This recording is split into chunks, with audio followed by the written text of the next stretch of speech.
Depuis quelques semaines et depuis son très bon résultat face au PSG, le nom d'un Belge résonne dans toutes les têtes françaises.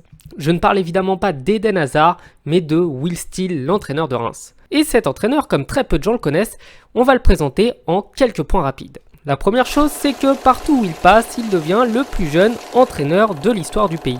Ça a notamment commencé en Belgique, où il a entraîné en 2e division à seulement 24 ans, et récemment avec le club de Reims où il est devenu entraîneur à 30 ans. Et pour la petite anecdote, du haut de ses 30 ans, il devient le plus jeune entraîneur de l'histoire de la Ligue 1 et passe l'ancien détenteur du record de 12 ans, sachant que la moyenne d'âge des entraîneurs de Ligue 1 est plutôt autour de la cinquantaine. La deuxième chose, c'est qu'il est le premier entraîneur de l'histoire du club de Reims à ne pas avoir perdu un seul de ses 5 premiers matchs, et la série est toujours en cours avec 12 matchs sans défaite. La troisième chose, c'est qu'il détient par ailleurs le record de l'histoire du club de Reims d'invincibilité. Quatrième chose, c'est qu'il a été un des premiers à se lancer dans l'analyse vidéo. Il a été un des tout premiers à comprendre le football par autre chose que simplement des résultats.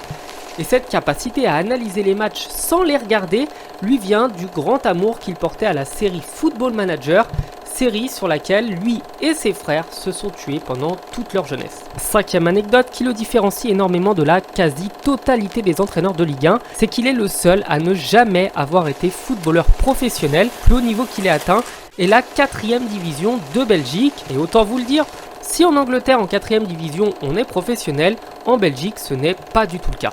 Et la dernière chose, c'est qu'il n'a même pas sa licence d'entraîneur. Il n'était jusque-là que l'entraîneur adjoint de Reims. Cette absence de licence coûte 25 000 € à chaque rencontre du stade de Reims. Quand on voit les résultats qu'il a, je trouve que c'est un prix très faible à payer pour un entraîneur. Voilà, cette vidéo courte est déjà terminée. N'hésitez pas à la partager, n'hésitez pas à commenter.